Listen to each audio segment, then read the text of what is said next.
Beaumarchais, Diderot, Rousseau, Marivaux, Montesquieu and Voltaire. Ladies and gentlemen and my dear students, these were some of the great writers who were active in 18th century French literature. So my video today is about 18th century French literature. My name is Lalit Rao and you are watching FLCC, a unique YouTube channel about French language, culture and civilization. So let us begin. There is a major difference between the writers of the 17th century French literature and those of the 18th century.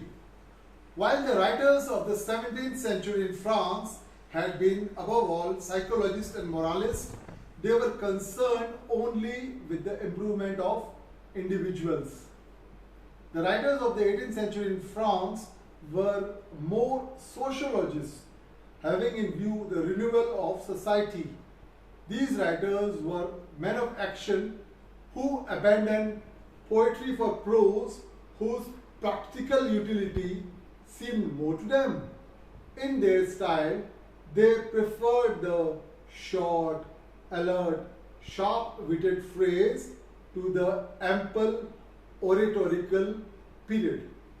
In the 18th century, one no longer found great writers among the men of the church and the defenders of religion.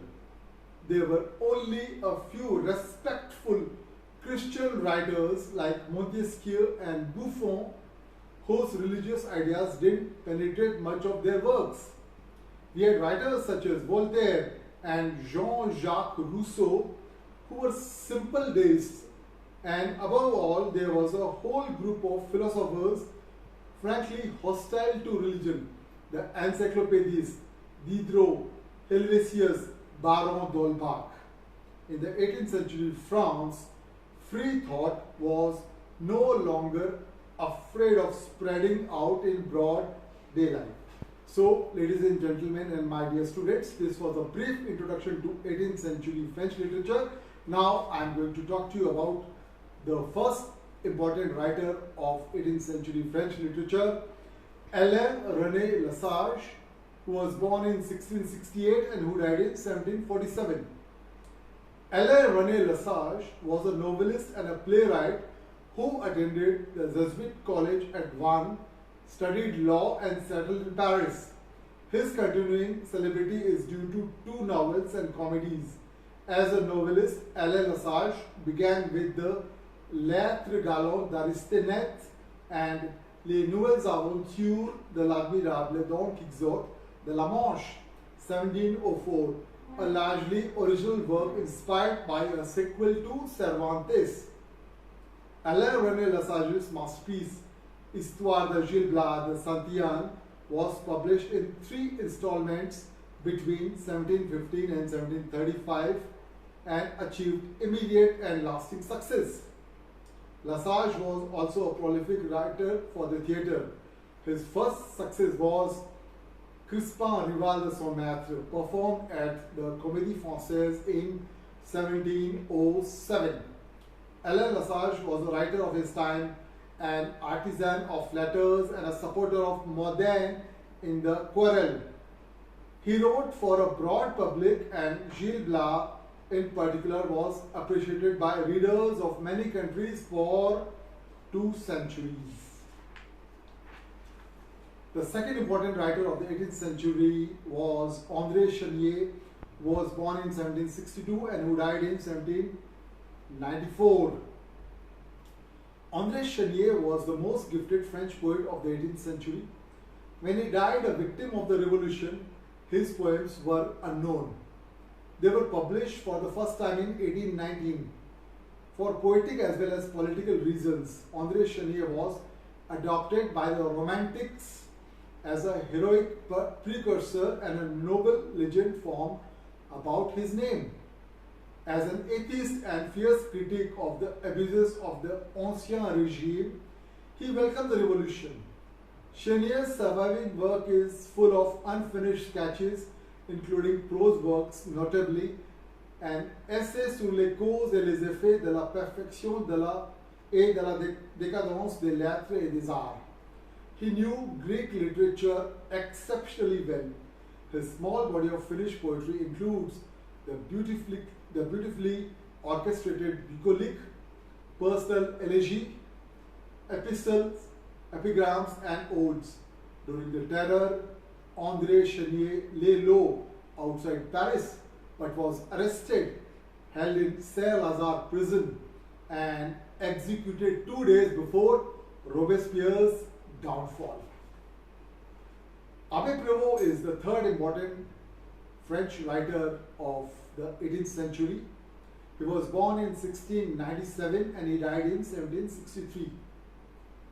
Of the enormous fictional production of Antoine François Prévost, the posterity has retained only one small volume, Histoire du Chevalier des Grieux et de Manon Lescaut. Abbé Antoine François Prévost d'Exilles was a French writer, translator, and historian. As a young man, he was sent to a Jesuit college as a novice, but his literary activities repeatedly interfere in his monastic life. Abbé Prévost's main works include Mémoires et aventures d'un jeune homme de qualité, 1728 to 1731, of which Manon Lescaut is the most known work. From an aesthetic point of view, Manon Lescaut ratifies the triumph of the sentimental novel in first person and opens the path for the great Swiss philosopher Rousseau to write La Nouvelle Héloïse in 1761. With Manon Lescaut, it is for the first time that realism is introduced in a romantic novel.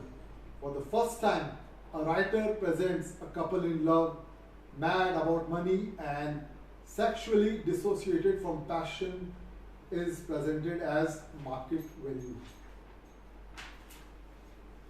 Ladies and gentlemen, the fourth important writer of the 18th century French literature was Beaumarchais, who was born in 1732 and who died in 1799. Pierre-Augustin Caro de Beaumarchais was a dramatist, aristocrat, and a man of the people. Beaumarchais wasn't a professional man of letters, but an entrepreneur with a checkered career. He is remembered for two plays which combine hilarious comedy with a good deal of sharp criticism of the insolence and privileges of the hereditary aristocracy, Le Barbier de Séville, 1775, and Le Mariage de Figaro, 1784. Though the plays are excellent in their own rights and still performed in France, they hold the stage today primarily in the operatic versions by Rossini and Mozart, respectively. Beaumarchais held considerable influence in the court of the King Louis XV. He supported American independence and actively participated in the early stages of French Revolution. He derived the name Beaumarchais from the name of a piece of land, La Bois Marché, inherited by his first wife. Shortly after Voltaire's death in 1778, Beaumarchais set out to publish Voltaire's complete works, many of which were banned in France. He scoured all of Europe for Voltaire's many scattered manuscripts. To evade French censorship, he set up printing presses in Kiel, Germany, and purchased paper mills. Now, ladies and gentlemen and my dear students, it's time for me to talk to you about Pierre-Ambroise Choderlos de Laclos, who was born in 1741 and who died in 1803. By profession, Laclos was an army engineer. Before 1782, he published some light verse and written the libretto Ernestine of an opera comique. The literary reputation of Laclos rests on a single work, his epistolary novel Les Liaisons Dangereuses, 1782. He wrote 3 essays on the education of women, the first 2 in 1783 and the third after 1795. Laclos was a disciple of the great Swiss philosopher and writer Jean-Jacques Rousseau. It is said that because of Les Liaisons Dangereuses, some of his contemporaries suspected la clause of being another Valmont, cynically immoral, self-serving and given to conspiracy. This interpretation of his character is now generally rejected in the light of his affection for his wife and family as seen in his letters. Les Liaisons Dangereuses was an enormous success of scandal and for a long time was banned for sale. It was adapted 3 times in cinema by Roger Vadim in 1960, by Stephen Frears in 1988 and by Miloš Forman in 1989. The great French writer and philosopher Denis Diderot is the next writer who wrote in 18th century France, and I'm going to talk to you about. Denis Diderot was born in 1713 and he died in 1784. Denis Diderot was a French man of letters and philosopher. From 1745 until 1772, 27 years, he served as the editor-in-chief of Encyclopédie. He was educated first by Jesuit in Langres and in Paris. In 1741, he met the great Swiss philosopher Jean-Jacques Rousseau, with whom he was friends for 15 years. Diderot was the patron of the Encyclopédie, which contained approximately 60,200 articles. He was helped in this venture by some of the great minds of his times, namely Jean Léron d'Alembert for maths, Rousseau for music, and Voltaire for literature. Diderot was the pioneer in the art of novel writing. His novel Jacques le Fataliste et son maître underscores a key moment in the history of novel. For this work, Diderot broke off with a traditional linear story. For the first time, the novel became a field of experimentation.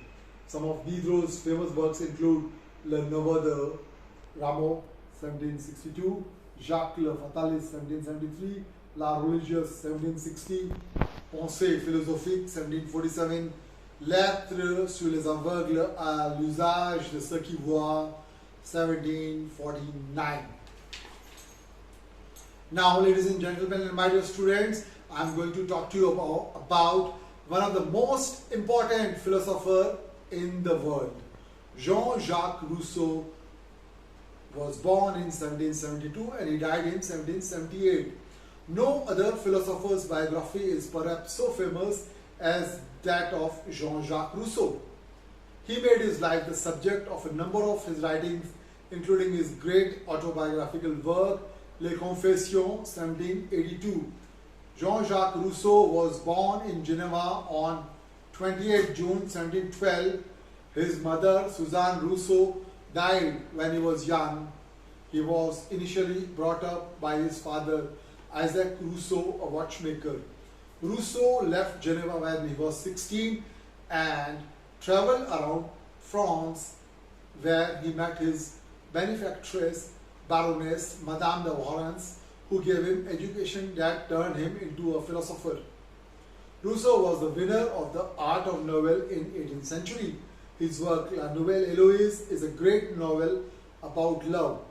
Romantic sentiment became the vehicle of the idea, and some of the themes such as nature, family and lyrical tone have made La Nouvelle Héloïse an important cultural event. Some of Jean-Jacques Rousseau's famous works are Discours sur les sciences et les arts, 1750, Discours sur l'origine de l'inégalité, 1755, Lettres d'Alembert sur le spectacle, 1758, La Nouvelle Héloïse, 1761, Du contrat social, 1762, Émile ou de l'éducation, 1762, Les Confessions, 1765 until 1770, and Reverie du promeneur solitaire, 1776 to 1778. Marivaux is our next writer, ladies and gentlemen, and my dear students. Marivaux was born in 1668 and he died in 1763.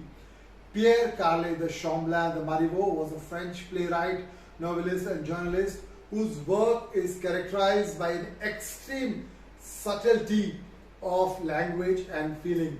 Marivaux is considered one of the most important French playwrights of the 18th century. He wrote numerous comedies for the Comédie Française and Comédie Italienne. His most important works are Le Triomphe de l'amour, Le jeu de l'amour et du hasard, Les fausses confidences. Marivaux began his career as a journalist and a visitor of fashionable salons. In the 20th century, Marivaux's sophisticated plotting, keen sense of psychological nuance, and strong feminine roles have gained increasing recognition. His language was criticized by his contemporaries as being affected and obscure. For many generations, the word marivaudage meant, as Voltaire had put it, beaucoup de métaphysique et peu de naturel. In all his works, Marivaux showed a strong concern for moral and social questions. In recent times, Marivaux's language has been recognized as a result of theatrical productions by Jean Villard, Roger Planchon, and others. Ladies and gentlemen, our next writer about whom I am going to talk to you is Montesquieu, who was born in 1689 and who died in 1755. Charles Louis de Secondat, Baron de la Brède, was born in 1689 at La Brède, near Bordeaux, into an eminent family of parlementaires. Montesquieu, who lived in the first half of the 18th century, did not know the period of the philosophical spirit, yet he was its precursor.